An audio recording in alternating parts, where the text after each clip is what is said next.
Now, the movie skips a few things before Harry's first detention with Umbridge. First of all, we see Fred and George selling their joke products to first years, which we do see later in the movie, and Hermione, as a prefect, tells them off, threatening to tell their mother, much to their horror. Ron doesn't back her up, mainly because he doesn't want Fred and George to think he's turning into Percy.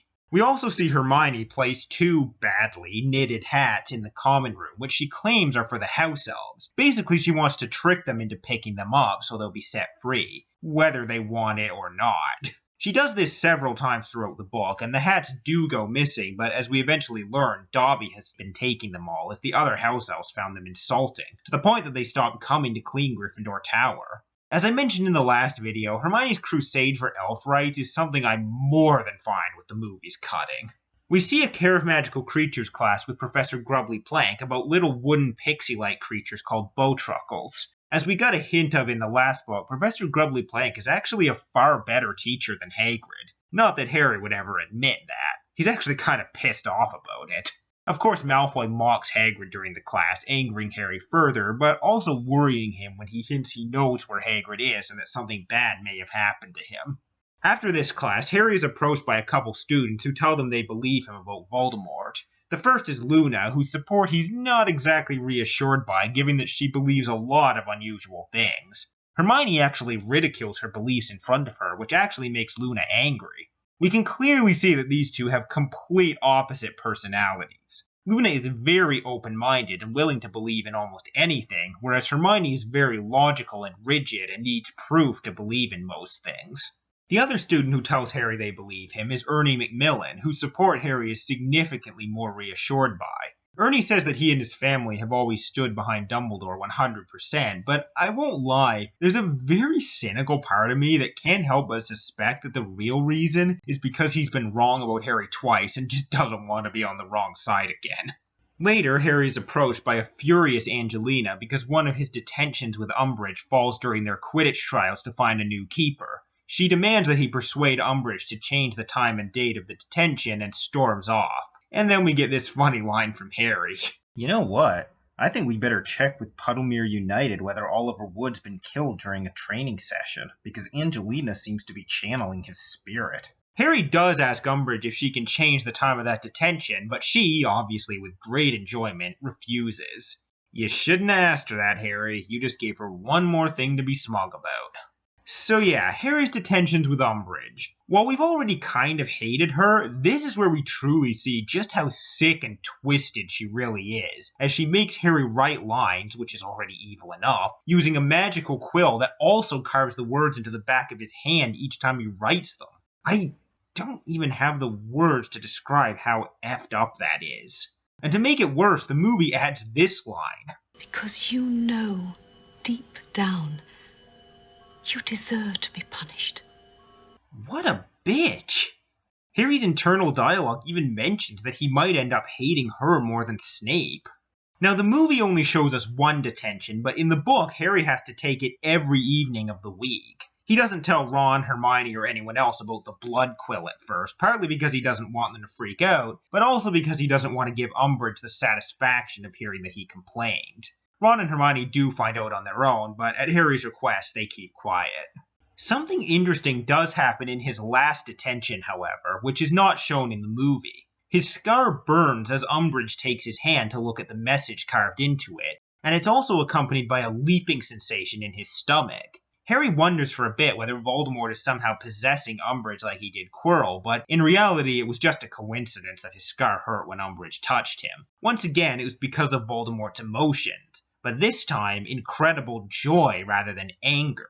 He probably thinks he's about to obtain the prophecy. Hermione persuades Harry to tell Dumbledore about his scar, but Harry refuses, mainly because he's still angry at Dumbledore for ignoring him all summer. Harry does decide to write a letter to Sirius about it though, and he writes it in such a way that no outsider could understand it. I especially love this part. We've got a new Defense Against the Dark Arts teacher, Professor Umbridge. She's nearly as nice as your mom.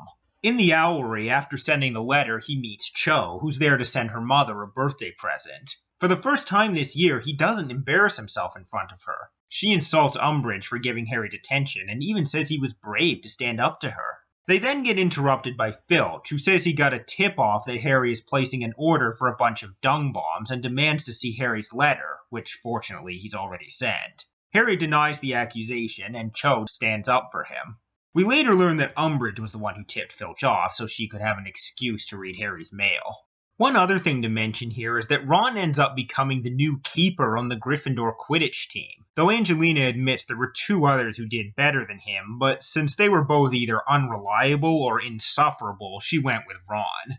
Ron, as it turns out, is not the best player. He does pretty well when only practicing with Harry, but when there are more people watching, his nerves tend to get the better of him. Also, after he lets one shot in, he tends to lose confidence, resulting in him letting in more. The Slytherins even come up with a song called Weasley is Our King, basically implying that he's going to be so bad it'll be like he's on their side.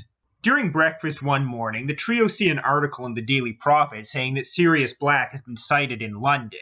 As I mentioned before, Lucius Malfoy saw him as a dog on the platform and informed Fudge. They also see another article in the same paper about Order of the Phoenix member Sturgis Podmore being arrested for trying to break through a door at the Ministry of Magic. Harry remembers that he was supposed to be part of their guard going to King's Cross Station, but never showed, so they wonder what he was doing at the Ministry, and Ron even theorizes that the Ministry, knowing he's with Dumbledore, might have set him up just so they could have arrested him, a theory that even Hermione says seems quite likely. Of course, as we learn later, he was actually under the Imperius Curse and was trying to steal the prophecy for Voldemort. I've always liked this little mystery in the book, and there will be a similar one later involving Ministry member Broderick Bode, so I do miss it when I watch the movie. That said, it is something that I can understand why they wouldn't consider necessary. Later that night, while the trio are doing their homework, Ron receives a very long letter from Percy congratulating him on becoming a prefect and warning him about how dangerous Harry is, suggesting that Dumbledore's time as headmaster might be coming to a close, and saying that their parents are on the wrong side of things. He even tells Ron to go to Umbridge if he needs any help and calls her a delightful woman. Ugh. This letter greatly pisses Ron off, who rips it up and throws it into the fire. Harry, though he keeps it to himself, is upset that someone he's known for 4 years now thinks he's mad and dangerous. Hermione then agrees to help the two boys with their homework as long as they promise not to put it off like this again, and we get this funny and adorable exchange. Hermione, you're honestly the most wonderful person I've ever met. If I'm ever rude to you again... Oh no, you've gone back to normal. In the book, we then get the first of 2 Fireplace appearances from Sirius. In the movie, there's only one, and it happens later than this, closer to where the second one in the book happens, though the dialogue in the movie scene is mostly taken from the first book scene. There is an inconsistency in the movie, though. Sirius mentions the letter Harry wrote to him and that he was worried about Umbridge, but in the movie, Harry didn't mention Umbridge in the letter. In the book, Sirius brings up what Harry said about his scar hurting and says that he doesn't think it had anything to do with Umbridge touching him. He also says that as horrible as Umbridge is, he's sure that based on her reputation that she's not a Death Eater. In fact, this is where we get this line in the book. The world isn't split into good people and Death Eaters. In the movie, it's a way of comforting Harry when he's worried he's becoming bad, whereas in the book, it's to emphasize to him, as well as us, the readers, that just because someone is evil does not mean they work for Voldemort. Either way, I like the line. Sirius also brings up Umbridge's hatred for part humans. Apparently she's had some anti-werewolf legislation passed a couple years ago, which is one of the main reasons Lupin has had trouble finding a job, and she's also campaigned to have merpeople rounded up and tagged. The conversation then continues how it does in the movie, with the trio telling Sirius that Umbridge isn't letting them use magic in class at all, and him informing them that Fudge doesn't want them trained in combat for fear that Dumbledore will set them against the Ministry. In the book, they ask him about Hagrid, and he says he was supposed to be back by now, which worries the trio. Apparently Madame Maxime informed them that she and Hagrid got separated on their way back from their mission. Sirius then makes a rather reckless suggestion. On their next Hogsmeade weekend, he could meet up with them again disguised as a dog. They vehemently refuse, though, given that they know Sirius was spotted on the train platform as a dog. This greatly displeases Sirius, and he even tells Harry, "You're less like your father than I thought. The risk would have been what made it fun for James." And then leaves. This is another of Sirius's more negative traits that the movie doesn't show. He's very reckless, especially after being trapped in the house he hates for so long. He's willing to do just about anything to get out for a bit. I personally wouldn't have minded if the movie showed us a bit more of this, but I don't blame them for not showing it. There is one aspect to the movie version of this scene that I will mention here. Sirius mentions disappearances that have been happening recently. These disappearances are just how it started before. And we also hear Fudge talk about these disappearances on the radio. He blames them on Sirius. We have convincing evidence that these disappearances are the work of notorious mass murderer Sirius Black. This is quite different from the book, where Voldemort hasn't killed or attacked anyone since his return.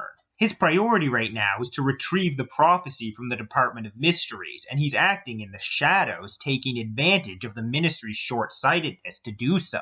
Because of this, he's deliberately avoiding killing anyone so as to keep the Ministry ignorant of his return until he's gotten the prophecy and build up his army again. Oh, and by the way, I'll just mention, I like this effect much better than the rather ridiculous one in Goblet of Fire where the logs and ashes formed Sirius's face. So moving on, the movie has a scene here that essentially combines two things from later in the book. Harry learning about the Thestrals and him bonding with Luna. I honestly kinda love this change. In the book, Hagrid, after he returns, teaches the students about Thestrals in a class. I like having Luna be the one to tell Harry about them though, as it also enables them to bond much sooner in the movie. In the book, Harry is really weirded out by Luna until the very end, after the battle in the Department of Mysteries. I kind of like how the movie let them have this moment sooner. Luna explains to him that the only people who have seen death can see Thestrals, and that she saw her mother die in a magical experiment when she was 9. We don't learn this about her until the very end of the book. I do kind of like how frank she is about it. I'm sorry. Yes, it was rather horrible. I do feel very sad about it sometimes. I also like this line they gave her in the movie. Well, if I were you-know-who, I'd want you to feel cut off from everyone else. Because if it's just you alone, you're not as much of a threat. She's right, that is what Voldemort wants, and it's this that convinces Harry not to cut himself off from Ron and Hermione, as it seemed like he was on the verge of earlier in the movie. So yeah, all in all, the filmmakers did an excellent job with this whole scene. So the next thing we see is that Umbridge has been appointed High Inquisitor of Hogwarts. In the movie, this seems to come about after an argument between her and McGonagall. They do argue in the book, but it's much later and under very different circumstances. I like the way this argument is filmed, with the two of them climbing the stairs one by one, trying to stand taller than the other, which is much easier for McGonagall. In the end, it's Umbridge accusing McGonagall of disloyalty, something that is very important to her, that causes her to back down. The announcement comes in the Daily Prophet, which explains that the Ministry appointed Umbridge as Defense Against the Dark Arts teacher since Dumbledore couldn't find one, explaining how she got the job, and that she has now been appointed to the new post of High Inquisitor, in which she will have the power to inspect the other teachers to make sure they're up to Ministry standards, which of course really means that they're not more loyal to Dumbledore than the Ministry. Throughout the book, we see Umbridge using her powers as High Inquisitor to inspect the teachers and pass educational decrees that change how the school is run. The movie shows a lot of this through a montage, which is a clever way of condensing all of it. We even see her do incredibly petty things that we don't even see in the book, like forcing 2 lovebirds apart, forcibly tuck in students' clothes, stop students from having fun, and... oh, bitch! The Snape inspection comes later in the book, but we do see the Trelawney inspection here, where Trelawney, in her anger, claims to see something horrible in Umbridge's future. You are in grave danger. Lovely. We do also learn a bit more about Trelawney in the book here, namely that she's the great-great-granddaughter of Cassandra Trelawney, who was a really famous seer. The movie follows this scene with Trelawney being sacked, but this doesn't happen until much later in the book. It plays out more or less the same though, with Dumbledore arriving to stop Umbridge sending Trelawney away, and Umbridge realizing she's going to need even more power in order to get everything she wants. You have the right to dismiss my teachers. You do not, however, have the authority to banish them from the grounds. That power remains with the headmaster. For now. Though it happens much sooner, the scene is on the whole well done. Emma Thompson is, as usual, fantastic here, and I just love McGonagall's line. Something you'd like to say, dear? Oh, there are several things I would like to say. I'm not sure how I feel about Dumbledore saying this, though. But you all have studying to do. That just doesn't seem in character for him. Now, in the book, Dumbledore actually hires a replacement teacher for Trelawney, but I'll talk about that when I get to this part in the book. The movie then shows the fireplace scene with Sirius, which I've already talked about, so I'll skip past that. And it's here that we see the trio decide to form their own Defense Against the Dark Arts group. There's more stuff before that in the book, though, so let's rewind a bit. After Trelawney's inspection, we see another Defense Against the Dark Arts class with Umbridge, where Hermione reveals to Umbridge that she's read and remembers the whole textbook, and Harry has another outburst resulting in another week's worth of detentions. Your previous teachers in this subject may have allowed you more license, but as none of them, with the possible exception of Professor Quirrell, who did at least appear to have restricted himself to age-appropriate subjects, would have passed a ministry inspection. Yeah, Quirrell was a great teacher. There was just that minor drawback of him having Lord Voldemort sticking out the back of his head. The news of Harry's detention pisses off both Angelina and McGonagall, the latter of whom takes 5 points from Gryffindor. We then see Umbridge inspect a Transfiguration class where McGonagall makes it very clear who's in charge. Him. Yes? I was just wondering, Professor, whether you received my note telling you of the date and time of your inspection. Obviously I received it, or I would have asked what you were doing in my classroom. As I was saying, today we shall be practicing altogether more difficult banishment of mice. Now the vanishing spell... Him. I wonder how you expect to gain an idea of my usual teaching methods if you continue to interrupt me. You see, I do not generally permit people to talk when I am talking. We also see her inspect Professor Grubbly-Plank in Care of Magical Creatures. She questions Grubbly-Plank as an objective temporary staff member about her opinion on Dumbledore and Hogwarts in general, and is clearly upset when she praises him. Umbridge also asks about the injuries in the class, to which Malfoy, of course, tells her about him being attacked by a hippogriff. Once again, Harry loses his temper and shouts the truth of what happened and is given another night's detention by Umbridge. Following detention that night, Hermione proposes the idea to the other two about forming a secret group that Harry can teach Defense Against the Dark Arts to, seeing as Umbridge won't. Ron seems on board, but Harry thinks the idea of him being a teacher is ridiculous. Hermione reminds him that he's the best in their year at Defense Against the Dark Arts, pointing out that he did better than her in their third year, the only year they both did the exam and actually had a competent teacher. Which is true. I mean, year 1, both did the exam, but they had an incompetent teacher. Year 2, no exam and an incompetent teacher. Year 4, competent teacher, but Harry didn't take the exam. Year 3 was the only year they had both, and Harry did better than Hermione. I've always felt that as talented as Hermione is with magic, if she and Harry were to duel, Harry would probably end up winning. Ron and Hermione then bring up all the things Harry has done outside of class the last 4 years, but Harry dismisses that all as luck or having help at the right time. He goes on a rant at Ron and Hermione about how they have no idea what it's like facing dark magic for real, that it's not just about throwing out as many spells as possible. It ultimately comes down to instinct, bravery, and the ability to think fast. Harry does make a similar speech in the movie when the students are gathered in the Hog's Head, but it's a bit different, and I think it works well too. Facing this stuff in real life is not like school. In school, if you make a mistake, you can just try again tomorrow, but out there, when you're a second away from being murdered, or watching a friend die right before your eyes, you don't know what that's like. Hermione points out that this is exactly why they need Harry to teach them, and even says Voldemort's name for the first time, which is what really shocks Harry and calms him down. The movie also treats it like this is the first time she said his name. Because if we're going to have any chance of beating Voldemort. But we actually have heard her say it in the movies before. Who's the one wizard Voldemort always feared? And she also stole this line from Dumbledore in Chamber of Secrets. Fear of a name only increases fear of the thing itself. So it's not quite as powerful in the movie. Now, in the book, 2 weeks pass before Hermione brings up the subject of a secret defense group again, and they decide to arrange a meeting with anyone who wants to join in the Hog's Head on the next Hogsmeade weekend. We also learn that Hermione is still pen pals with Victor Krum, though it seems obvious that, at least on her end, it's completely non-romantic. So when the time comes, they arrive at the Hog's Head, much dingier and less crowded than the Three Broomsticks, and it's here that we meet, though we don't know it yet, Dumbledore's brother Aberforth for the first time, as he's the barman.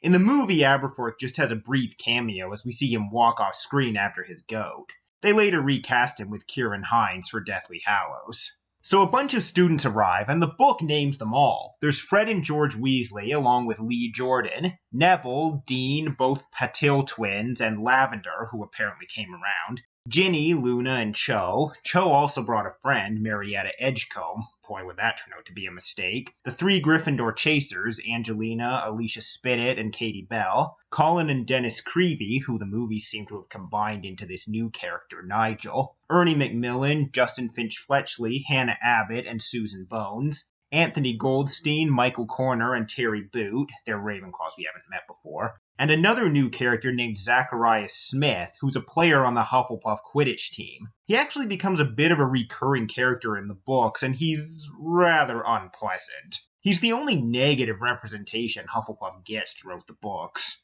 A couple of the students don't seem keen on this. Cho's friend Marietta is clearly there against her will, and doesn't trust Harry, and Zacharias Smith openly questions Harry's credibility.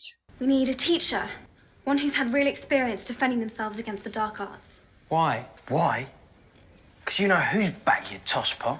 God, I love British insults. So he says. So Dumbledore says. So Dumbledore says because he says.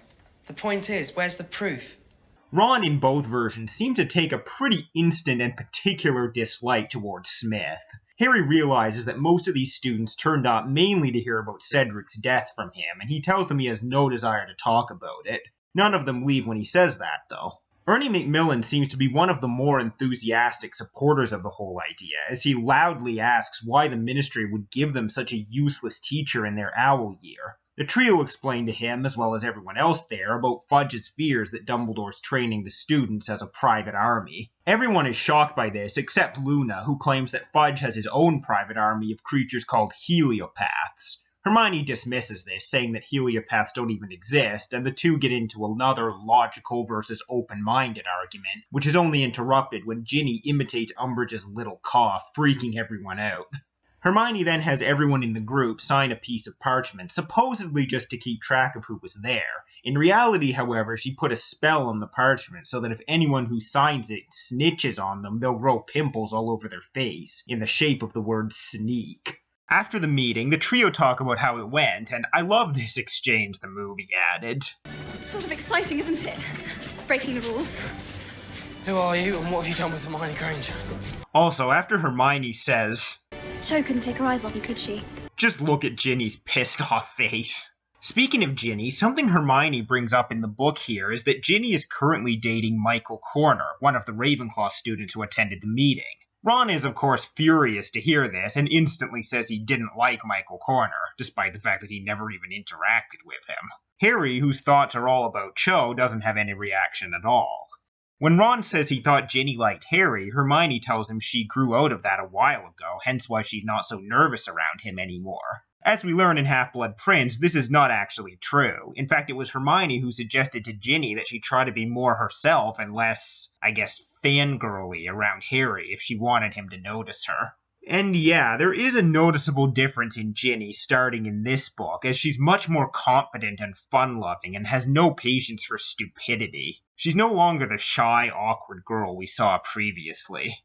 And this, I think, is the main problem with her portrayal in the movies. Unlike in the books, they never really evolved her out of that phase. I mean, I guess she's not as nervous as before, but in general, Ginny remains pretty much the same throughout the movies and has very little character of her own. Somehow Umbridge finds out about the students' plan to form a secret defense society and passes another educational decree disbanding all student organizations and only allowing any to be formed with her permission. The way she found out is different in each version, and I prefer the book one.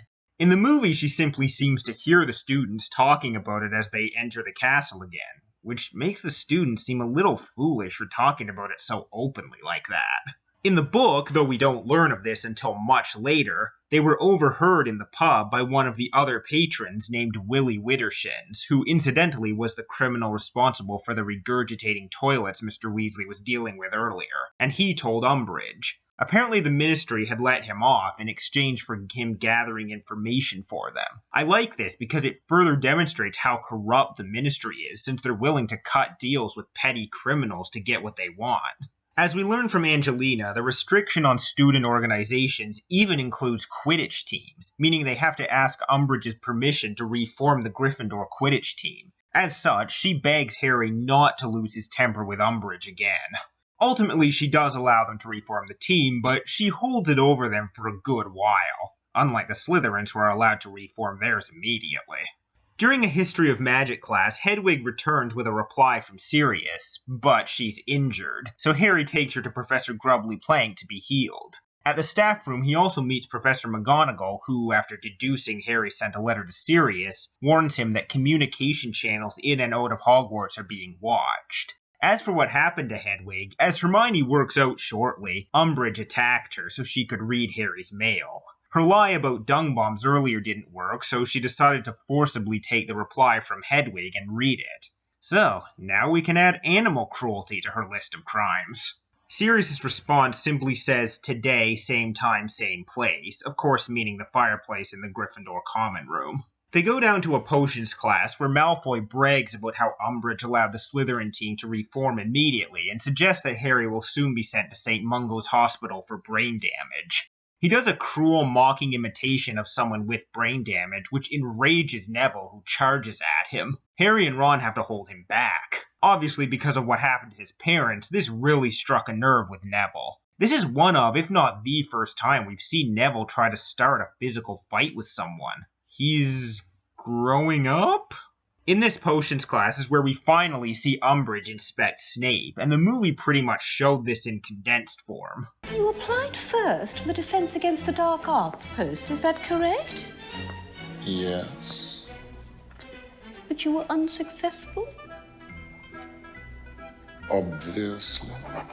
She does also ask in the book why Dumbledore has consistently refused to give Snape the Defense Against the Dark Arts job, which is a decent question, and we'll get a couple potential answers to it in Half-Blood Prince. I'll also mention Snape in the movie takes out his frustration at Umbridge by hitting Ron with a book. While amusing, as I've mentioned before, I feel physical abuse is going a bit far. In the book, Snape takes out his frustration on Harry by immediately giving him a bad grade on his potion and assigning him an essay. Still a dick move, but at least he's not hitting anyone. This is a rare moment where movie Snape is actually worse than book Snape. Now, as I've mentioned, Trelawney has not been fired yet in the book, but as we learn in the next divination class, she has been put on probation. So that night, after Fred and George make several galleons selling their merchandise, the trio see Sirius in the fireplace again. Turns out he knows about their plans to form a secret defense against the Dark Arts group. Apparently Mundungus was also in the Hogshead, and he overheard their meeting.